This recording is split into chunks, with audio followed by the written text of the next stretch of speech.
കേരളത്തിനകത്തും പുറത്തും മാപ്പിള ഗാന രംഗത്ത് കഥാപ്രസംഗത്തിൽ വളരെ പ്രശസ്തി ആർജിച്ച റംല ബീഗം എന്ന കലാകാരിയോടാണ് ഇപ്പോൾ സംസാരിക്കുന്നത്.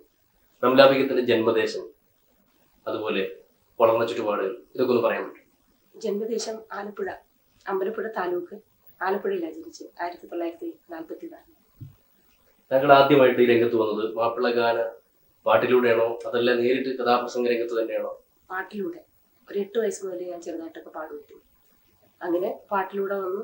പിന്നീട് 63 മുതൽ കഥാപ്രസംഗം രംഗത്തേക്ക് കടന്നു. ഈ ഗാനരംഗത്തേക്ക് വരാൻ സ്കൂളിൽ നിന്ന് പാടിയിട്ട് അല്ല, വീട്ടിലിരുന്ന് ഇങ്ങനെ പാടുമായിരുന്നു. അപ്പൊ ഒരു ട്രൂപ്പുകാരിങ്ങനെ പാടാൻ കഴിവുണ്ടല്ലോ, എന്നാ ട്രൂപ്പിൽ പാടിക്കൂടെ എന്ന് ചോദിച്ചു. അങ്ങനെ എന്നെ കൊണ്ടുപോയി ട്രൂപ്പിൽ പാടിക്കിട്ടു. ആദ്യമായിട്ട് താങ്കൾ പാടിച്ച ട്രൂപ്പിന്റെ പേരാണ് ആസാദ് മ്യൂസിക് ക്ലബ്. എവിടെയാണ്?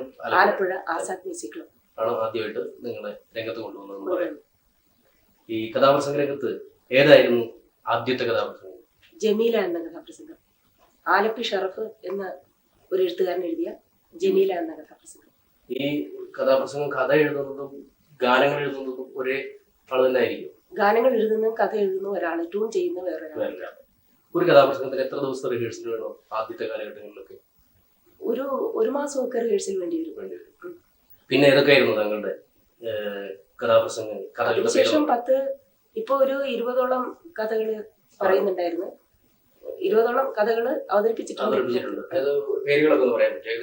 പേരുകൾ കുറെയൊക്കെ ബദർ മുനീർ, ഹുസൈൻ ജമാൽ, റാണി സഫീരിയ, കർബലയിലെ രക്തക്കളം, മുസാൻ ബി പുറവനും, ഹൗസ് മുഹിദ്ദീൻ, ഷാഹുദളം, മോഡയിൽ നിന്ന്, അങ്ങനെയുള്ള കുറെ അധികം കഥകളുണ്ട്. ഏറ്റവും കൂടുതൽ ഇത്രയും കാലഘട്ടത്തിനിടയ്ക്ക് ഏറ്റവും കൂടുതൽ സ്റ്റേജുകൾ അവതരിപ്പിച്ച കഥ ബദർ മുനീർ, ഏകദേശം എത്ര സ്റ്റേജിൽ അവതരിപ്പിച്ചിട്ടുണ്ടാവും പറയാൻ പറ്റും? എനിക്കത് ഓർക്കാൻ പോലും കഴിയുന്നില്ല, അത്രത്തോളം പറഞ്ഞിട്ടുണ്ട്. ഈ കഥാപ്രസംഗ രംഗത്തേക്ക് വരാനുണ്ടായ കാരണം എന്താ? പാട്ടിന്റെ രംഗത്ത് കഥാപ്രസംഗത്തേക്ക് മാറാനുണ്ടായ കാരണം എന്താ? കുറെയൊക്കെ ഇങ്ങനെ പാടിക്കൊണ്ടിരുന്നപ്പോ ആലപ്പുഴയില് മറ്റൊരു കാഥിക ഫസ്റ്റിലെ, അതായത് ആദ്യമായിട്ട് കഥാപ്രസംഗ രംഗത്ത് വരുന്നത് ഐഷ ബീഗമാണ്. അപ്പൊ ഐഷ ബീഗം രംഗത്ത് വന്നപ്പോ മറ്റുള്ളവർ പറഞ്ഞു ഇങ്ങനെ പാടുന്ന വേറൊരു കുട്ടിയുണ്ടല്ലോ.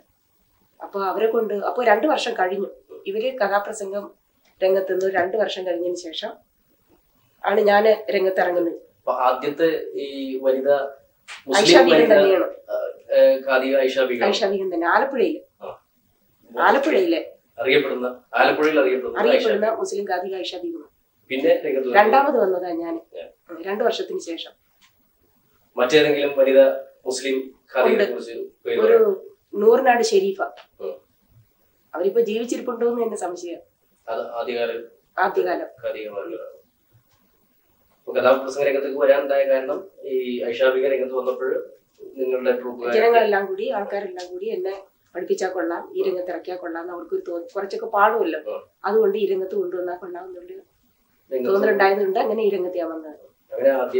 എന്നെ പഠിപ്പിക്കുന്നത്, കഥാപ്രസംഗം പഠിപ്പിക്കുന്നത്. വളർച്ചയിലെ ആദ്യകാലത്ത് താങ്കളുടെ പ്രേക്ഷകരെ കുറിച്ച് പറയാം. ആദ്യകാലത്തെ പ്രേക്ഷകരെ കുറിച്ച് വെച്ചാൽ നിങ്ങൾ ആദ്യമായിട്ട് കഥാപ്രസംഗം അവതരിപ്പിച്ചു വന്നത്തെ പ്രേക്ഷകർ അങ്ങനെ പടിപടിയായിട്ട് മാറി. ആദ്യം ഭയങ്കര എതിർപ്പുകളൊക്കെ തരണം ചെയ്തുകൊണ്ടാണ് ഞാൻ ഈ രംഗത്ത് വരുന്നത്. കാരണം എന്റെ കുടുംബം എന്ന് പറയുന്നത് അങ്ങനെ പുറത്തൊന്നും സഞ്ചരിക്കാത്ത ഒരു അച്ചടക്കമുള്ള ഒരു കുടുംബത്തിലാണ് ഞാൻ ജനിച്ചത്. ഈ ഗാനങ്ങൾക്ക് പാടാനൊക്കെ പോകുന്നുള്ള അല്ലാതെ ഈ കഥാപ്രസംഗത്തിന് ഇറങ്ങി കഴിഞ്ഞപ്പോൾ വളരെയധികം എതിർപ്പുകൾ. കാരണം മുസ്ലിം സ്ത്രീകൾ അങ്ങനെ പൊതുരംഗത്തൊന്നും ഇറങ്ങാറില്ലല്ലോ. ഐഷ ബീഗം ഇങ്ങനെ കഥ പറയുമെങ്കിലും ഐഷ ബീഗത്തെ കുറിച്ച് അത്ര അറിയപ്പെട്ടിരുന്നില്ല. ഞാൻ വന്നതോടുകൂടി പിന്നെ എനിക്ക് വളരെയധികം പ്രോത്സാഹനവും കൂടുതൽ ഇതും കിട്ടിത്തുടങ്ങി, ജനങ്ങളിൽ നിന്നുള്ള പ്രോത്സാഹനം കിട്ടിത്തുടങ്ങി. അപ്പൊ പിന്നെ ആൾക്കാർ എതിർക്കാൻ തുടങ്ങി. ശരിയല്ല, ഒരു സ്ത്രീ വന്ന് കഥാപ്രസംഗം പറയുന്നത് ശരിയല്ല എന്നൊക്കെയുള്ള എതിർപ്പുണ്ടായിട്ടുണ്ട് ആദ്യകാലങ്ങളിൽ. ഇപ്പോഴതൊക്കെ മാറിയിട്ട് ഇപ്പൊ കഥാപ്രസംഗത്തെ വളരെയധികം സ്നേഹിക്കുന്ന ആൾക്കാരാണ് ഇന്നുള്ളത്, കൂടുതലും മലബാറുകാർ. ഈ മലബാർ രംഗത്തേക്ക് കഥാപ്രസംഗം കൂടുതൽ ആകർഷിക്കപ്പെടുമ്പോഴേ എന്തുകൊണ്ട് തെക്കൻ ഭാഗത്ത് ഒരു കാലിക ഉണ്ടായിരുന്നല്ലോ? തെക്കൻ ഭാഗത്തും ഉണ്ടല്ലോ എന്നെ പോലെ വേറെ. ഈ ആലപ്പുഴയെ സംബന്ധിച്ച് ഞാൻ പറഞ്ഞത്, ആലപ്പുഴ കഴിഞ്ഞ് കൊല്ലം എന്നൊക്കെ പറഞ്ഞ കാഥികമാരുടെ ബഹളമാണ്. കാഥികന്മാരും ധാരാളം കൊല്ലം, തിരുവനന്തപുരം ആ ഭാഗങ്ങളിലുണ്ട്. ആലപ്പുഴയെ സംബന്ധിച്ചാണ് ഞാൻ പറഞ്ഞത്. ഈ കഥാപ്രസംഗ രംഗത്തേക്ക് വന്ന ആദ്യത്തെ മുസ്ലിം വനിത റംല ബീഗം ആണെന്ന് ശരിയല്ല. ആദ്യം അറിഞ്ഞത് ഐഷ ബീഗം തന്നെയാണ്. ഈ മാപ്പിള ഗാനരംഗത്തെ രീതികൾ, വിവിധ രീതികളിൽ നിങ്ങളെ ഏറ്റവും ആകർഷിച്ചിട്ടുള്ള രീതിയെ കുറിച്ചൊന്നും പറയാൻ പറ്റും? നിങ്ങൾ ഏത് രീതിയാണ് നിങ്ങൾ ഏറ്റവും കൂടുതൽ പാടാൻ ഇഷ്ടപ്പെടുന്നത്? എനിക്ക് പാടാൻ നന്നായിട്ട് തോന്നുന്ന എല്ലാ രീതികളും എനിക്ക് ഇഷ്ടമാണ്. എങ്കിലും കൂടുതൽ താല്പര്യം തോന്നുന്ന ഒരു രീതി മനസ്സിലുണ്ടോ അങ്ങനെ പറയാൻ? ഇരുലോകം, മമ്പുറ്റ ഹംസ, ഇതൊക്കെ എനിക്ക് വളരെ താല്പര്യം തോന്നിയിട്ടുള്ള രീതികളാണ്. പിന്നെ അലിഫ് എന്ന മാണിക്യം, പിന്നെ ഈ ഹിന്ദി സ്റ്റൈലിൽ കലർന്നിട്ടുള്ള മാപ്പിള പാട്ടുകളുണ്ടല്ലോ. ഒരു ഉദാഹരണം? ഈ അതായത് അലിഫ് എന്ന മാണിക്യം എന്ന് പറയുന്നത് തന്നെ ഹിന്ദി, ഒരു ചെറിയൊരു ഹിന്ദി സ്റ്റൈലിലൂടെ കലർന്നിട്ടുള്ളതാണ്. ഇത്രയും കാലത്ത് ഈ പരിചയത്തിനിടയിൽ മറക്കാനാവുന്ന സംഭവങ്ങൾ പറയാൻ ഉണ്ടായിട്ടുണ്ട്. അത് ഈ മലബാറിൽ കൊടുവള്ളി എന്ന സ്ഥലത്ത് ഞാൻ ഫസ്റ്റിലെ പ്രോഗ്രാമിന് പോയപ്പോൾ ഇസ്ലാമിനെ താറടിക്കാനോ അത് റോഡ് താറടിക്കാനോ എന്ന് പറഞ്ഞൊരു നോട്ടീസ് ഇറക്കി. അപ്പൊ അന്ന് അവിടെയുള്ള ആൾക്കാർ പറഞ്ഞ് കൊടുവള്ളിയിൽ വരികയാണെങ്കിൽ തീർച്ചയായും നിങ്ങളെ കൊല്ലും, ജീവന് ഭയം ഉണ്ടെങ്കിൽ നിങ്ങൾ ഇങ്ങോട്ട് വരരുതെന്ന് പറഞ്ഞു. പക്ഷെ എൻ്റെ ഹസ്ബൻഡ് കുറച്ച് സ്റ്റേൺ ആയതുകൊണ്ട് അതൊന്നും കാര്യമാക്കിയില്ല. അങ്ങനെ പരിപാടി നടത്തി. പരിപാടി തുടങ്ങുന്നതിന് മുമ്പ് തന്നെ ആൾക്കാർ വീണ്ടും എൻ്റെ റൂമിൽ ഒരു നോട്ടീസ് വന്നു, നിങ്ങൾ ഈ പരിപാടി, ഇന്നത്തെ പരിപാടി ഇവിടെ നടത്താൻ പാടില്ല, അങ്ങനെയാണെങ്കിൽ നിങ്ങളെ എറിഞ്ഞു കൊല്ലുമെന്ന് പറഞ്ഞു. അപ്പൊ അത് സാരമില്ല, എറിഞ്ഞു കൊല്ലണമെങ്കിൽ കൊല്ലട്ടെ, ഏതായിരുന്നാലും ഈ രംഗത്തിറങ്ങിപ്പോയില്ലേ, കൊല്ലുമെങ്കിൽ കൊല്ലട്ടെ. അങ്ങനെയുള്ള ധൈര്യത്തിൽ ഞാൻ പ്രോഗ്രാം നടത്തി കഴിഞ്ഞതിന് ശേഷം പിന്നെ അവർക്ക് വേറെ എന്തൊക്കെയോ ധാരണയായിരുന്നു മറ്റുള്ളവരുടെ മനസ്സിലുണ്ടായിരുന്നത്. ആ ധാരണയൊക്കെ മാറി. പിന്നെ അതിനുശേഷം വളരെയധികം പ്രോഗ്രാം അവിടെ തന്നെ നടത്തിയിട്ടുണ്ട്. ഈ വനിതകൾ ഈ കഥാപ്രസംഗ രംഗത്ത് വരുന്നതിൽ നിങ്ങൾക്ക് എന്തെങ്കിലും അതൊരു വരണം എന്നാണ് എന്റെ താല്പര്യം. വരണം, വളരെ മുന്നോട്ട് വരണം. ഇനിയും അധികം ആൾക്കാർ വരണമെന്നുള്ള ആഗ്രഹക്കാരി. ഈ ഉപകരണങ്ങൾ ഉപയോഗിക്കാൻ സ്ത്രീകൾ നിങ്ങളുടെ ട്രൂപ്പിൽ ഉണ്ടായിരുന്നു? ഇല്ല. ആരെങ്കിലും കേരളത്തിൽ ഏതെങ്കിലും സ്ത്രീകൾ പഠിച്ചു വെച്ചിട്ടുള്ള ആളുകൾ ഉണ്ട്? കേരളത്തിലുണ്ട്. ആലപ്പുഴയിൽ അങ്ങനെ സ്ത്രീകളില്ല. എന്തുകൊണ്ട്? ചിങ്ങവനം സിസ്റ്റേഴ്സ് എന്നൊക്കെ പറയുന്നത് അവര് ഉപകരണങ്ങളൊക്കെ വായിക്കുന്ന മുസ്ലിം കഥാചരിത്രങ്ങൾ പറയാൻ, ഇതുപോലെ മുസ്ലിം കഥാചരിത്രങ്ങൾ കഥാപ്രസംഗ രൂപത്തിൽ പറയാൻ ഈ സ്ത്രീകളുടെ മാത്രം ഒരു ട്രൂപ്പ് ഉണ്ടാക്കാൻ ശ്രമിച്ചുകൂടെ? അങ്ങനെ പ്രത്യേകിച്ച് വനിതാ സമ്മേളനങ്ങൾ ഒക്കെ നടക്കുന്ന ഒരു കാലഘട്ടം, വനിതകൾക്ക് മാത്രമായിട്ട് സമ്മേളനങ്ങൾ ഉണ്ടാവും, അവിടെ പ്രത്യേക സ്ത്രീകൾ മാത്രം ട്രൂപ്പ്. അങ്ങനെ രംഗത്ത് വരാൻ തയ്യാറുണ്ടെങ്കിൽ അങ്ങനെ ചെയ്യുന്നതിൽ വളരെ സന്തോഷം തന്നെ, നല്ലത് തന്നെ. അങ്ങനെ വരണം. ഈ കഥാപ്രസംഗ രംഗത്തിന്റെ വളർച്ചയ്ക്ക് അല്ലെങ്കിൽ ഈ കലാശാല നാമാവശേഷമാവാതിരിക്കാൻ എന്താണ് നിങ്ങൾക്ക് ഉദ്ദേശിക്കാനുള്ളത്? ഇത്രയും കാലത്ത് ഈ കഥാപ്രസംഗ രംഗത്ത് കേരളത്തില് പല സ്ഥലത്തും പരിപാടികൾ അവതരിപ്പിക്കുകയും പലരുമായിട്ട് ഈ കാര്യത്തെ കുറിച്ച് ചർച്ച ചെയ്യാൻ അവസരം ഉണ്ടായിട്ടുണ്ടാവും. എന്തെങ്കിലും നിങ്ങൾക്ക് നിങ്ങളുടേതായ അഭിപ്രായങ്ങൾ പറയാനുണ്ടോ? എങ്ങനെ ഈ കഥാപ്രസംഗം ഇന്ന് തളർന്നുകൊണ്ടിരിക്കുകയാണോ വളർന്നുകൊണ്ടിരിക്കുകയാണോ? അഥവാ തളർന്നുകൊണ്ടിരിക്കുകയാണെങ്കിൽ? തളർന്നുകൊണ്ടിരിക്കുന്നു എന്ന് പറയാൻ ഞാൻ തയ്യാറില്ല. വളർന്നുകൊണ്ടിരിക്കുന്നു എന്റെ അനുഭവം. തളർന്നു എന്ന് വിശ്വസിച്ചിരുന്നു ഞാൻ ഈ അടുത്ത കാലം. കാരണം ഒരു 5 വർഷം മുമ്പ് വരെ എനിക്ക് നല്ല പ്രോഗ്രാം ആയിരുന്നു. അപ്പൊ അന്ന് എന്റെ ഹസ്ബൻഡ് കൂടെ ഉണ്ടായിരുന്നു. എന്റെ ഹസ്ബൻഡ് മരിച്ചിട്ട് ഇപ്പൊ 5 വർഷമായി. അപ്പൊ മാനസികമായിട്ട് ഞാൻ തളർന്നു. പിന്നെ പ്രോഗ്രാമിനൊന്നും പോകണ്ട എന്നുള്ളൊരു ഉദ്ദേശത്തിലേക്കുമ്പോഴാണ് 2 വർഷം മുൻപ് ഞാൻ ഇവിടെ വന്നിട്ടുണ്ടായിരുന്നു. ഇവിടെ വന്നിട്ടില്ല, UAE-യിലൊക്കെ വന്നിട്ടുണ്ടായിരുന്നു. അത് വന്നുവെങ്കിലും മാനസികമായിട്ട് അത്ര നല്ല സുഖത്തിലല്ല ഞാൻ വന്നത്. അങ്ങനെ അത്യാവശ്യം എന്റെ പരിപാടി വേണമെന്ന് ആവശ്യപ്പെടുന്നവർക്ക് മാത്രം പ്രോഗ്രാം നടത്തുക. മാനസികമായിട്ട് അതുപോലുള്ള ടെൻഷനാണ്. കാരണം എന്റെ ഹസ്ബൻഡാണ് എല്ലാ കാര്യങ്ങളും ചെയ്തുകൊണ്ടിരുന്നത്. കഥയാണെങ്കിലും കവിതയാണെങ്കിലും കഥാപ്രസംഗം. തബലിസ്റ്റായിരുന്നു എന്റെ ഹസ്ബൻഡ്. ഞങ്ങൾ ഒന്നിച്ചാണ് ഒരു രംഗത്ത് കൈകാര്യം ചെയ്തിട്ടുള്ളത്. ഹസ്ബൻഡിന്റെ മരണത്തോടു കൂടി ഞാൻ ഇതിൽ കുറച്ച് തളർന്നിരിക്കുകയായിരുന്നു. അങ്ങനെ ഇരിക്കുമ്പോഴാണ് എനിക്ക് കോഴിക്കോട് നിന്ന് ഒരു അംഗീകാരമൊക്കെ തന്നു, ഒരു മാപ്പിള സോങ് ലവേഴ്സ് അസോസിയേഷൻ ഒരു ആദരവൊക്കെ തന്നിട്ടുണ്ടായിരുന്നു. പൊന്നാടയൊക്കെ തന്ന് സ്വീകരിച്ചു. അതിനുശേഷം ഈ 92-ലെ സംഗീത നാടക അക്കാദമിയുടെ ഒരു അവാർഡ് എനിക്ക് കിട്ടി, കഥാപ്രസംഗത്തിലുള്ള. അതിന് പ്രധാന കാരണക്കാരൻ നമ്മുടെ വിയൻകുട്ടി മാഷ് തന്നെയാണ്.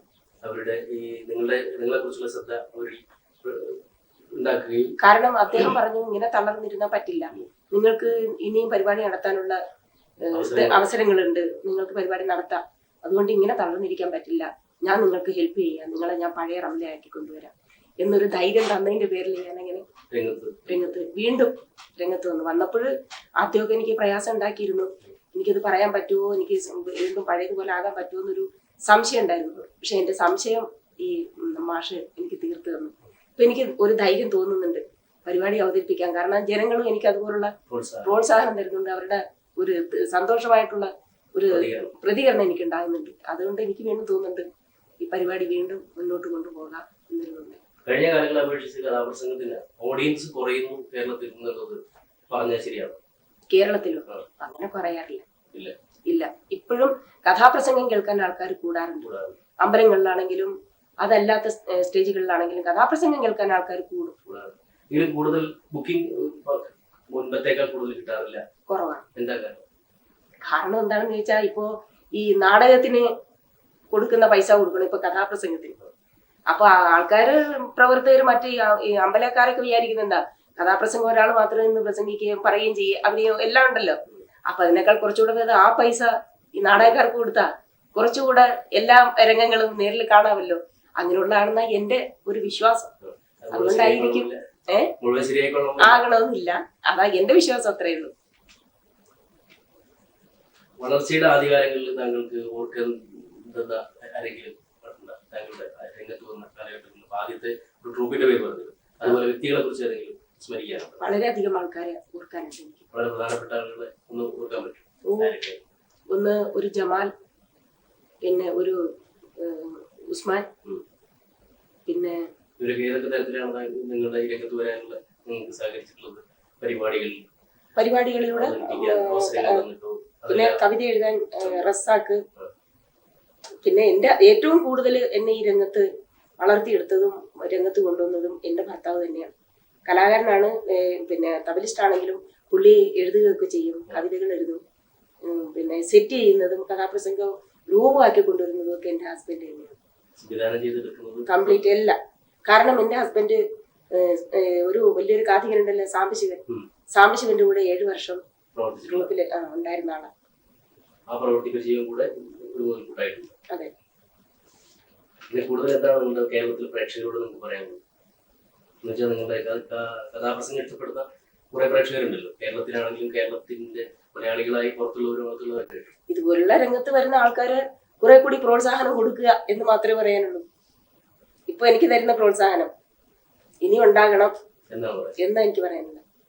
നിങ്ങളുടെ ഏതൊക്കെ പാട്ടുകൾ റെക്കോർഡ് ചെയ്തിട്ടുള്ള എച്ച്.എം.വിയില് വളരെയധികം പാട്ടുകൾ, ഒരു 40-45 പാട്ടുകളുണ്ട്. ആദ്യത്തെ റെക്കോർഡിംഗിന്റെ അനുഭവം എന്ന് പറയുന്നത്? ആദ്യം റെക്കോർഡ് ചെയ്ത പാട്ടല്ലായിരുന്നു കഥാപ്രസംഗം, നബിചരിത്രം.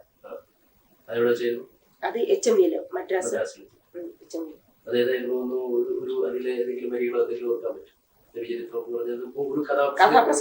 കഥാപ്രസംഗം മുഴുവൻ ഒരു റെക്കോർഡ് ചെയ്തു അല്ല, പ്രസക്ത ഭാഗങ്ങൾ.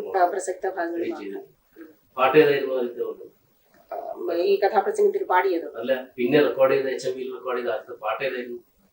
ആദ്യം ഞാൻ പറഞ്ഞില്ല, കഥാപ്രസംഗമാണ് ആദ്യം റെക്കോർഡ് ചെയ്തത്. അതില് പാട്ടും കഥയും കൂടെ ഉണ്ടല്ലോ. അതില് വന്നോരശ്വാരുടൻ ചൊല്ലി പെണ്ണേ അമീന, ഇന്ന് നിന്റെ മാരൻ നിന്നെ വിട്ട് മറഞ്ഞു, ഇങ്ങനെ തുടങ്ങുന്നായിരുന്നു നബിചരിത്രം. അതെ. അതിനുശേഷം റെക്കോർഡ് ചെയ്ത ആദ്യത്തെ പാട്ട് ഏതായിരുന്നു എന്ന് പറയാം? ഇരുലോകം. ഒരു 2 വരി സ്മരിക്കാൻ പറ്റും? ഇരുലോകം ജയമണി നബിയുള്ള തിരുമുമ്പന്നേ, ഇരയിദേശ മെലിഞ്ഞൊരു കിഴവനും സലാമായി ചൊന്നേ. അതെ. പ്രേക്ഷകരോട് എന്താ പറയാനുള്ളത്? നിങ്ങൾക്ക് എന്തെങ്കിലും പറയാൻ പറ്റും? നിങ്ങളെ പ്രോത്സാഹിപ്പിക്കുന്ന എന്തൊക്കെ തന്നെയാണെങ്കിലും പ്രേക്ഷകരോട് നിങ്ങൾക്ക് പറയാനുള്ളത് സംശുദ്ധമായ രീതിയിൽ മനസ്സിൽ നിങ്ങൾക്ക് തോന്നുന്നു എന്ന് പറയാൻ പറ്റും? പ്രേക്ഷകരോട് പറയാനുള്ള ഈ രംഗത്തെ വീണ്ടും അനുഗ്രഹിക്കണം, അതിന് പ്രോത്സാഹനം തരണം എന്ന് മാത്രമേ എനിക്ക് പറയാനുള്ളൂ.